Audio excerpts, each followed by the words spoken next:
पण गदगदलेल्या कंठाने सांगितलं की हिंदू हृदय सम्राट शिवसेना प्रमुख बाळासाहेबांनी सांगितले की जो माणूस संकटात असेल तिकडे जात पात धर्म न बघता त्याच्या मदतीला धावून जा. आणि आज माझी 82 वर्षाची आई, म्हणजे त्यावेळेला ते म्हणालेत, तिने सांगितलं की शिवसेनेसोबत जा. मग त्या मुलाखत करती जी महिला आहे तिने सांगितलं, विचारलं तुम्ही गदगदलेत, तुम्ही ठाकरेंसोबत राहणार का? हो, मी ठाकरेंसोबतच राहणार. म्हणजे आईच्या नावाने खोटं बोलताय. मी जेव्हा मातोश्रीवरती बैठक बोलवली होती तेव्हा मला आदल्या दिवशी फोन केला, नाही मुलीची सोयरीक जुळते, पाहुणे पाहायला येणार आहेत, तर मी काय करू? म्हटलं काय करणार, थांबा आता, पण व्हिडिओवरनं जॉईन व्हा. हे सगळं खोटं बोललेले, कारण सोयरीक स्वतःची जुळवत होते. खोक्यांची बोलणी चालू होती, हुंडा किती देणार, देण्या घेण्याच्या गोष्टी करायला पाहुणे जाणार होते. हे नमक हराम पाहुणे या नमक हरामाच्या घरी जाणार होते भाव ठरवायला, किती भाव देतोय बोल. म्हणजे आईच्या नावाने खोटं बोलणारा माणूस, मुलीच्या नावाने खोटं बोलणारा माणूस, आपल्या सगळ्यांशी खोटं बोलणारा माणूस विकासासाठी गेला याच्यावरती विश्वास बसतो तुमचा? कधीतरी शेतकऱ्यांसाठी रस्त्यावर उतरलेला हा माणूस दिसलाय? तुम्ही सगळे उतरलात. आपण बुलढाण्यामध्ये मोर्चा काढलेला, अकोल्यामध्ये काढला, इथे सुद्धा तुम्ही लोकांनी शेतकऱ्यांसाठी आंदोलन केलं, पण शेतकऱ्यांसाठी ना तिकडे लोकसभेत आवाज उठवला ना कधी इकडे रस्त्यावरती उतरला. आणि विकास निधीचा सुद्धा तो तक्ता मी नाही मांडला, त्या मुंबई तकच्या साहिल जोशीने मांडलेल्या, पाहिलं का तुम्ही? निधी किती आला आणि निधी किती खर्च झाला. म्हणजे विकास निधी मिळत होता तुम्हाला.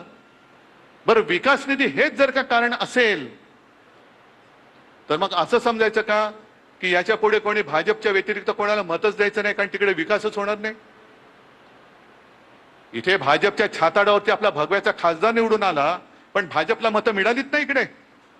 मग त्यांची कामं काय करायची नाहीत? आम्ही हा भेदभाव केला नाही. इकडे माझ्याकडे आजही खासदार आहेत, आजही आमदार आहेत, आमदार तर आहेतच. कोणी काम घेऊन आला तर त्याला कोणता पक्ष विचारत नाही. मुंबईमध्ये सुद्धा कोणी शाखेमध्ये आला, रक्ताची गरज आहे, त्याला विचारत नाही पक्ष कोणता. पटकन शिवसैनिक तयार होतो, त्याचा जो ब्लड ग्रुप असतो त्याच्याप्रमाणे आपला रक्तदाता तयार होतो, आणि तो भला कोणत्याही पक्षाचा असतो, अगदी भाजपचा असला तरी आपल्या निष्ठेचं रक्त त्याच्यामध्ये देण्याचं तो पवित्र काम करत असतो. रक्तदान पवित्र काहीतरी आमच्या माध्यमातून 2 थेंब तरी निष्ठेचं रक्त या गद्दारांच्या अंगामध्ये दिलं पाहिजे. आता हा प्रश्न केवळ तुमचा आमचा नाहीये. जे एक लोकसभेच्या वेळेला यांचा प्रचार चालला होता, अबकी बार 400 पार, कारण यांना मूळ म्हणजे संविधान बदलायचंय.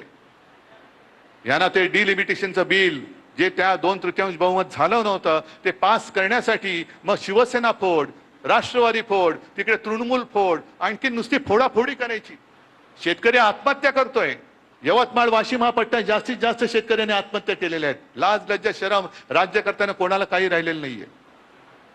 खोकेच्या खोके घेऊन तुम्ही गद्दाराच्या घरी जाताय. अरे सारी लाखाची मदत माझ्या शेतकऱ्याच्या घरात जाऊन का नाही करत तुम्ही? ज्याप्रमाणे आपलं सरकार असतं आपण कर्जमुक्ती केली होती. मी मुक्ती शब्द वापरतोय, कर्जमाफी नाही. माफी ही गुन्हेगाराला द्यायची असते. माझा शेतकरी गुन्हेगार नाही, तो माझा अन्नदाता आहे, त्याला मी मुक्त करेन. माफ करण्याची तर वेळच येत नाही, कारण तो अन्नदाता आहे. कर्जमाफी हा शब्द माझ्याकडे नाहीये. आणि मी अनेक वेळा विचारलेलं आहे, ज्याप्रमाणे कोणती अटीतटीचा सामना न करता 2 वेळा त्या आपले सेवा केंद्र काय जे आहे सरकारचं तिकडे गेल्यानंतर शेतकऱ्याच्या खात्यात थेट कर्जमाफीचं किंवा कर्जमुक्तीचे पैसे हे जात होते की नव्हते? मग ती कर्जमुक्ती आणि यांची हे कोण मोठे आलेत कर्ज माफी करणारे, कोण तुम्ही?